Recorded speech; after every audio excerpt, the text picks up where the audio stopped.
Signal gasoline. Signal, the new gasoline you can prove is superior.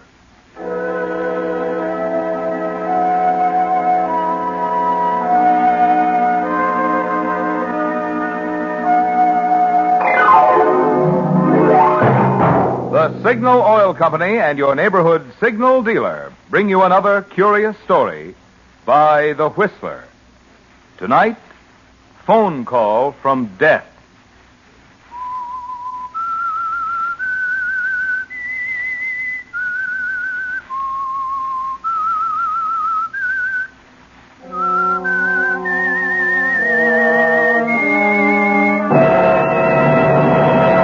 I am the Whistler, and I know many things, for I walk by night.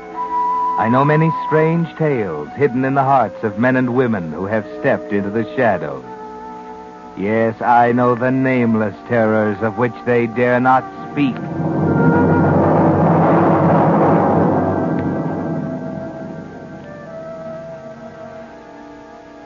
Always a bridesmaid, never a bride. You know the old saying.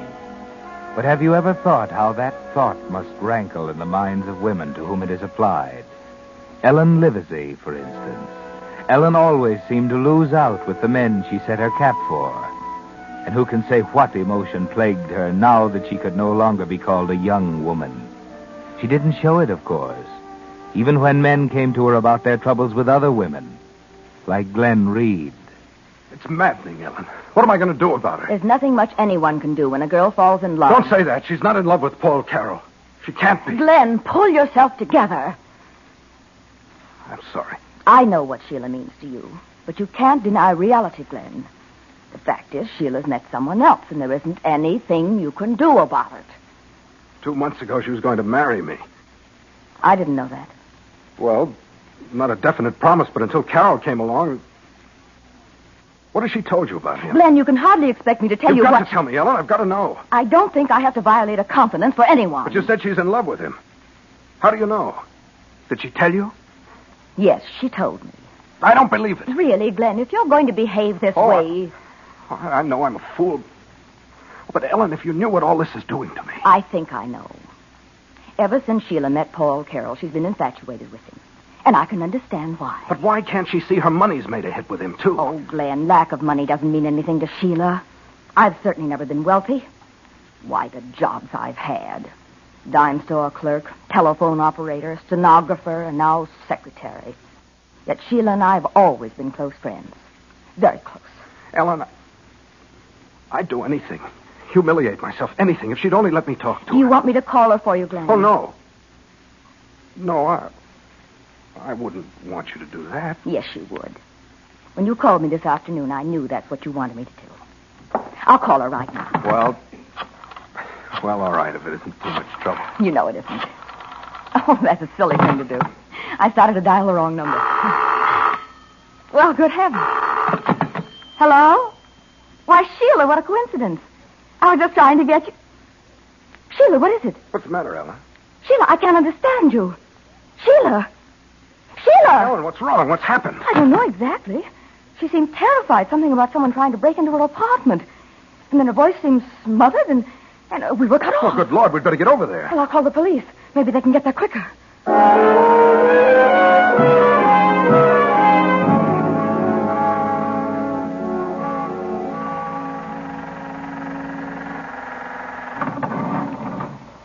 Oh, I hope I'm mistaken, Glenn.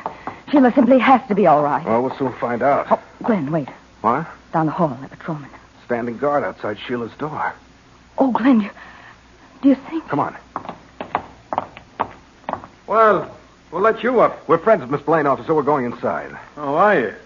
Well, I don't know how you got by downstairs. Nobody tried to stop us, officer. We simply came right up. Why can't we see Miss Blaine? What's happened? Just a minute now, just a minute. What's going on in there? What's wrong? I said hold your horses, young fella. Wilson, get downstairs and take... Who are these people? Well, sir, that's what I was just My about... name's Ellen Livesey. I called police headquarters about Miss Blaine. Oh, yes, Miss Livesey. I'm Captain Hazlitt of the Homicide Division. Homicide? Captain, what's happened? Sheila Blaine has 2 bullets in the back of her head. She's dead.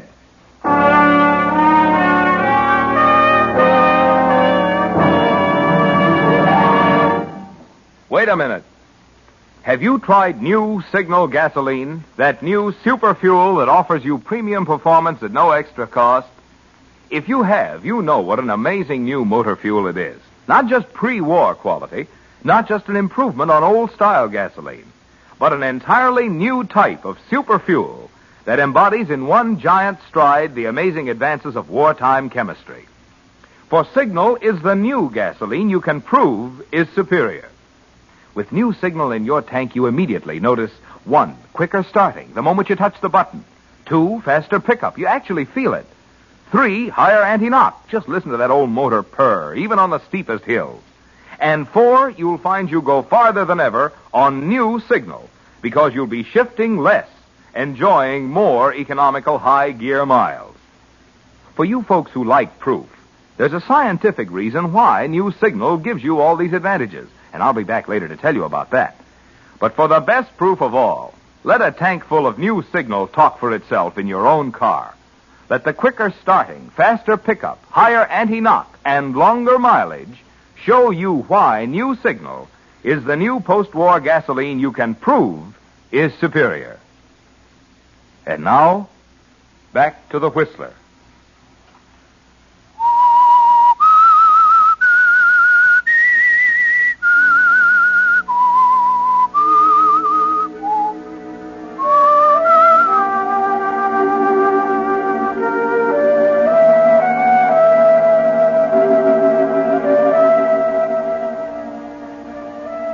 Well, Ellen Livesey, this time it looks as if you won't have even to be a bridesmaid. Your best friend, Sheila Blaine, is dead. What kind of emotion does that call up in you? Are you properly heartbroken? Or is there a faint smile of triumph in your face? The following morning, when Captain Hazlitt called you, Glenn Reed, and Paul Carroll to his office at police headquarters... Yeah. Now, I'll tell you frankly, we haven't developed a single lead on Miss Blaine's murder since last night. You three seem to have been her closest friends, though, so if there's anything you can tell me... What do you want to know, Captain? Well, you've already told me how Miss Blaine called you. By the way, I'd like to thank you for calling headquarters so promptly. Oh, I thought it was the thing to do, Captain. As I understand it, you knew Miss Blaine intimately. Yes, we've been friends since we were in school. Had her life ever been threatened before? There was no reason for anybody to threaten her, Captain. Ah. You were with Miss Livesey when Miss Blaine called. That's right, at 7:30. And you, Mr. Carroll, you were at a movie at that time. Well, from what I've heard, I must have been inside the Regal Theater when it happened. Miss Blaine made her phone call at 7:30. Apparently, she was killed immediately after that. What time did you get home? Just after 11. One of your men was waiting for me. What time did you enter the theater? Just after 7. Wasn't that a little early for you to attend a movie? I don't see why. I hadn't anything to do last evening. Decided to drop in as I was passing by. Can you prove you were there? Hey, look here, if you're implying I had anything to do with this, Someone's been murdered, Mr. Carroll. It's my job to try to find out who did it. I have to start with those who might have done it. And you mean to say I'm one of them? Why not? Well, what motive would I have?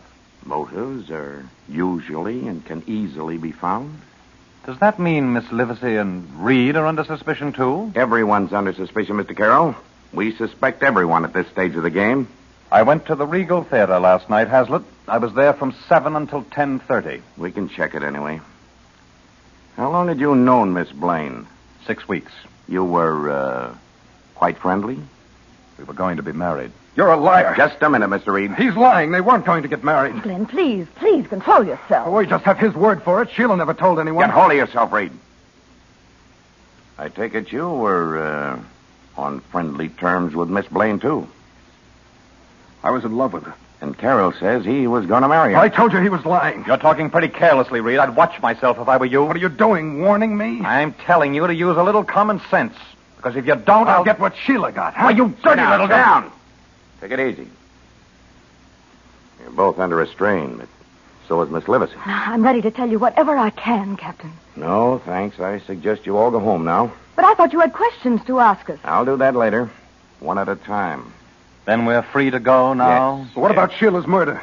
Is this all you intend to do about it? We'll go on checking into it, Mr. Reed. But she's dead. Don't you understand that? Somebody's killed her. Somebody's got to pay for that. We'll go on checking, Mr. Reed. Haven't you any ideas?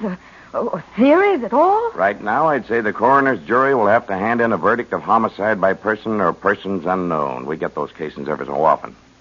Sneak thieves, intruders, surprised by their victims. Kill, get away. Sheila wasn't killed by any sneak thief. How do you know? Well, I don't know for sure, but it couldn't have been that. Go home and get some sleep, Mr. Reed. I'll call you if I want you. Thanks for your cooperation, everyone. Thank you, Captain. Paul, Yes, Helen. will you be good enough to take me home now?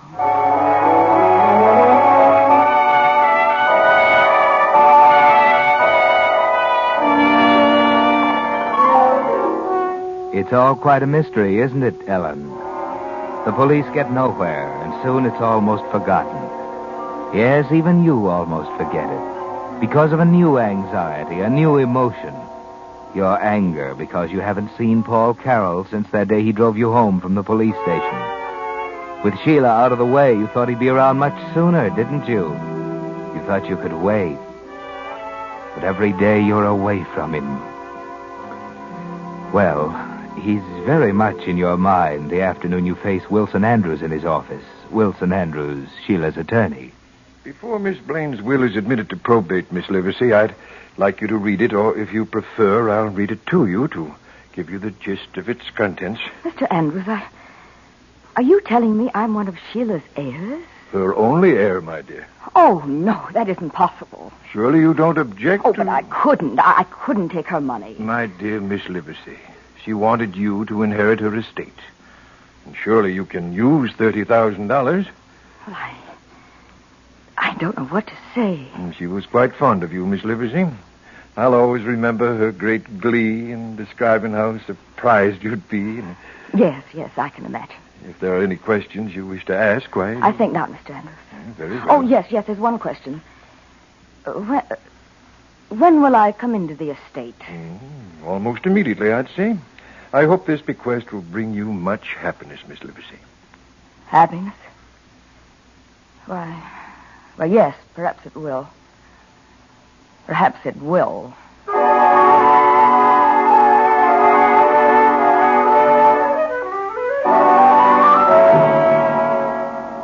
Well, this is a surprise, isn't it, Ellen? Sheila's death has brought you a double benefit. Now you're thinking more than ever of Paul. And now that you've become moderately wealthy, why shouldn't you put your money to good use? The clothes you've never had, a new, bigger apartment, a chance to make Paul Carroll notice you. But instead of Paul, across the luncheon table from you, you find Glenn Reed. You're looking awfully attractive, Ellen. New hat? Knew everything. I felt guilty about it all until it was all the time I was splurging. Yet I knew it was exactly what Sheila would have wanted me to do. Why did you invite me to lunch, Glenn? I had to talk to someone. The police still haven't made any arrests. They won't arrest anyone the way they're going about it. It wasn't any sneak thief who killed Sheila. What makes you so sure of that? It couldn't have been. It had to be somebody else. That isn't enough to go on, Glenn. You'll need evidence of some kind to make the police change their mind. I don't have any evidence, but I have a pretty good hunch. You mean you suspect somebody? Paul Carroll. Oh, now, Glenn, that's ridiculous. Is it? You know Paul can't be guilty. He was at a movie when it happened. The police even found an usher who remembered But him. that doesn't mean anything. He could have sneaked out a side exit soon after he went inside. Nobody remembered seeing him come out. But what motive could he have? Why would he want to do it? Because he found out he wasn't named in Sheila's will. He was counting on her money. Then he found out how she really felt, so he killed her. But Glenn, by the same token, I'd have a motive for killing her because I knew I'd inherit her money. But you didn't know you were named as her heir. Oh, yes, that's true. Besides, we know neither of us killed her. Carroll's the only one who had both the motive and the opportunity. Glenn, he was at that theater. So he says. Well, what are you going to do about it? You're going to go to the police? I don't know yet.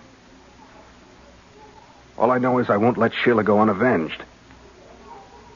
I'm going to find out who killed her. And when I do... Please don't do anything rash. Now, promise me you won't do anything you might regret later. Promise me, Glenn. I'm not promising anything. Oh, don't tell anybody what I've just said. I'll take care of this in my own way.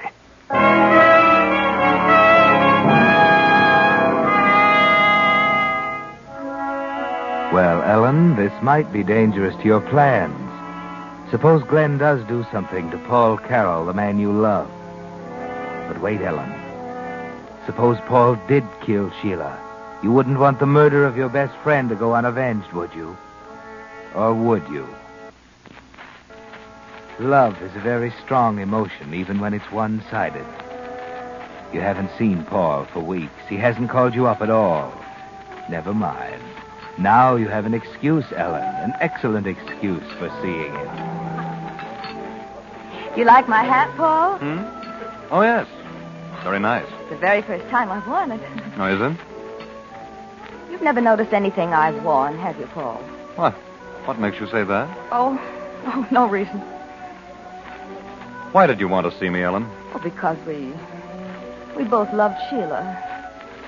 And because I haven't seen you since it happened. Well, I meant to call you and congratulate you on inheriting her estate, but somehow I didn't get around to it. Shall I consider myself congratulated now? If you like. You've changed, Paul. You're not the same at all. Maybe I've good reason for it. Were you so much in love with her? I don't know. What does that mean? Well, you knew Sheila as well as anyone. You know what she was like. She was beautiful and capricious, unpredictable, provoking. You found that out in 15 years. I knew her for 6 weeks. During that time, there were hours when I adored her, and moments when I could have killed her. Not a very good choice of words, is it? I know what you mean, Paul. Now she's gone. My world's pretty much upside down. And yet if she'd lived, I don't know how long we'd have lasted together. Were you really going to get married? Well, I'd have persuaded her to. Then we'd probably have split up in no time, and I'd have been just as broke as I am now. But you don't sound as if you were really in love, Paul. I'm not trying to kid anybody, Ellen. I'm just telling you how I felt. Glenn Reed doesn't think you were in love with Sheila. Yes, I gathered as much that day at police headquarters. He thinks you killed her, Paul. Well, that's insane. What's the matter with that idiot? Is he going around spreading that kind of gossip? Oh, no, I don't think so. He told me about it yesterday, though. That's the real reason I wanted to see you. I thought I ought to warn you. Has he gone to the police? Oh, he said the police wouldn't believe him. You bet they wouldn't. But please be careful, Paul. Please don't take any chances. Don't worry. I'll talk to him. Get him straightened out. Oh, no, please don't go near him. No, that might only stir up trouble. And if anything happened to you, Paul... Oh, I'm sorry. Oh, I didn't mean to betray myself. I mean... Oh, it's shameless of me to talk like this. But I'm free to tell you now. I'm in love with you. And if anything Ellen, happened... don't. If anything at all happened to you... I could never tell you before. Sheila was my dearest friend. But just like Sheila, the first time I saw you, I fell in love with you, too. Now you know. Oh, I'm a fool for telling you this way. But I don't care. I have money now, Paul. We can share it together. I'm not ashamed of myself. I'm proud. I want to stand up here and tell everyone. Everett, Ellen, I think we'd better go. Oh, Paul, please. Please let me finish. It wouldn't do any good, Ellen. Oh. I'm sorry. I don't know what else to say. There's nothing else to say, Paul. Shall we go?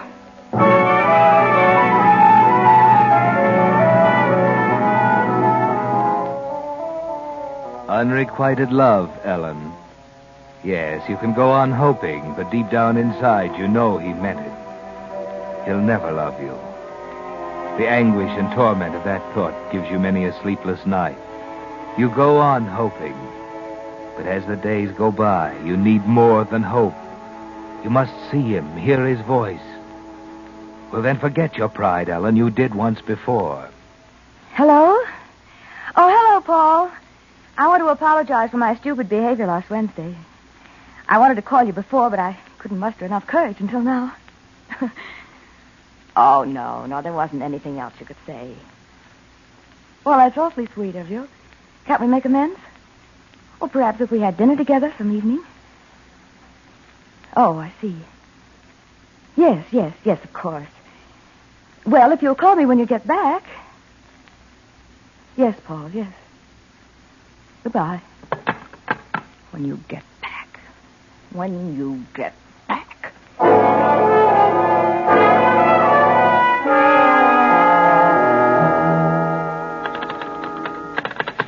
Hello, operator. Operator, we were cut off. No, it's all right now. Oh, hello, Paul. Someone must have cut in.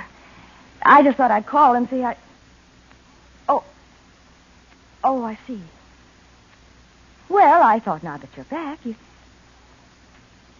All right, Paul. Yes, I understand. Goodbye. Too busy. Oh, Paul. I hate you, Paul Carroll. I hate you.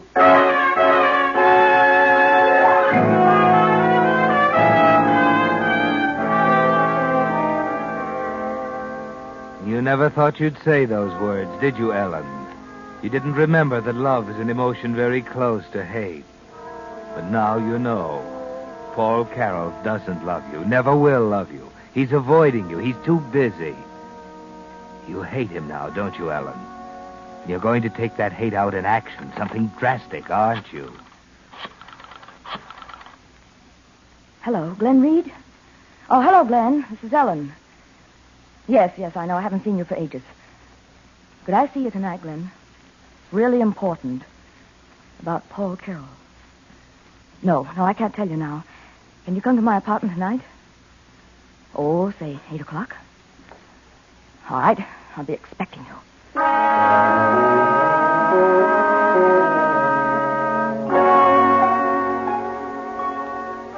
Yes, you're going to do something drastic, aren't you, Ellen?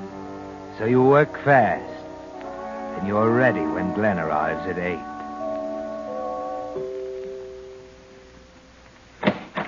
Why, hello, Glenn. Do come in. Thanks.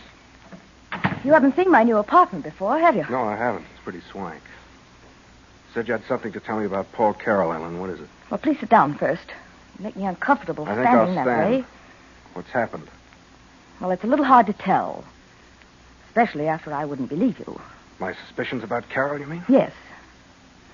I saw Paul several weeks ago, just before he went out of town. He acted rather strangely at that time. Then I talked to him on the phone today, and... Well, now I'm inclined to think you were right. Something he said aroused my suspicions. What was that? Well, we were chatting casually, something about radio shows, when Paul mentioned a certain program. And he suddenly changed the subject. Later, I realized why. He talked about a program that was on the air while he was supposed to be at the theater the night Sheila was murdered. Are you sure of that, Ellen? I wouldn't have called you if I weren't. First, I thought of calling the police, but then I could see the evidence would seem so flimsy to Captain Hazlitt. Yes, you're right. If we could see Paul alone, just the two of us with him, and trick him into confessing. How? Well, I could invite him to the apartment tonight. I'd tell him you're here, and then when he arrives... That wouldn't do any good, Ellen. I think it would. I'll give him a ring. I wouldn't do that, Ellen. Nonsense. We both want to avenge Sheila's death, don't we? But if you'll only listen to me... Oh, always making that mistake. I keep dialing Sheila's old number. Oh, good heavens, that startled me. Hello? Oh, well, hello, Paul.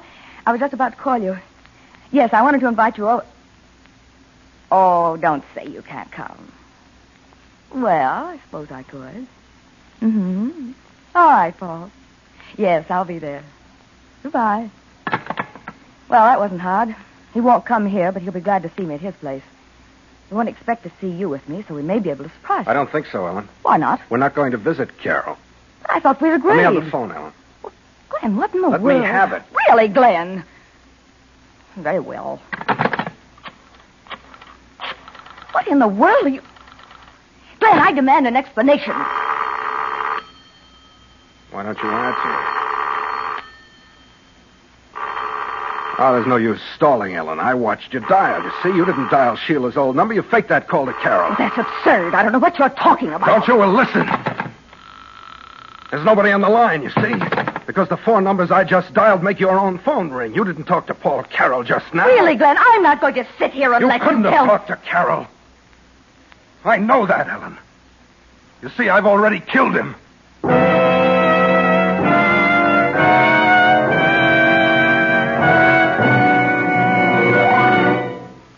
The Whistler will return in just a moment with the strange ending of tonight's story. Meantime, I promise to give you the scientific reason why new post-war Signal is the gasoline you can prove is superior. Why it actually has quicker starting, faster pickup, higher anti-knock, plus the economy of more high-gear miles. Well, you see, gasoline is composed of countless different hydrocarbon molecules. In pre-war gasolines, the molecules were left just as nature made them. But under the impetus of war, chemists found how to take the molecules themselves apart, actually how to rearrange the atoms within the molecules. The result is the thrilling, amazing power of Signal's new gasoline, bringing you performance so immediately apparent you can feel it, see it, hear it. Make it a point this week to drive into one of the friendly stations displaying Signal's familiar yellow and black circle sign and say, "Fill her up with new Signal." When you touch your foot to the accelerator and feel that old motor get young again, you'll know why new Signal is the gasoline you can prove is superior. And now, back to the Whistler.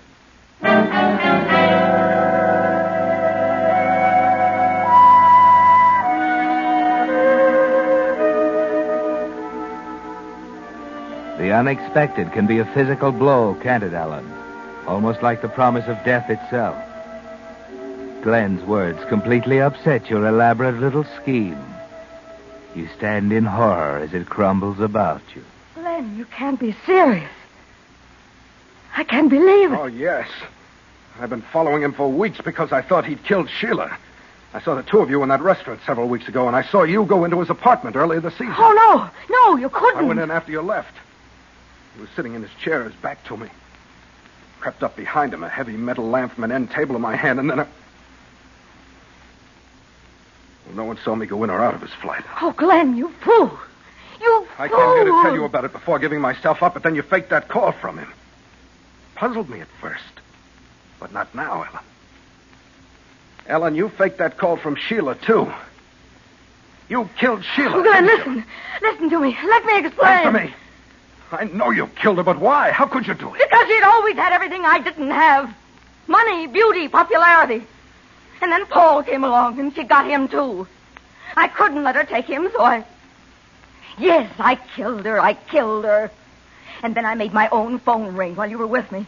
I learned how when I was an operator. So you killed Sheila, your friend, knowing all the time I talked to you about her that night that she was already dead. If it hadn't been for you, I wouldn't have killed Carol. Glenn, let me tell you. You didn't kill him. He was already dead. You killed him, too? Don't come near me. I shot him, and I made it look like suicide, as if he'd killed Sheila. We'd both have been avenged if you hadn't meddled. You meddled. We'd have gotten away with it. You won't get away with anything again, Ellen. What do you mean? What do you mean? What are you doing? I told you if I ever found Sheila's murderer, I'd avenge her. Glenn! No!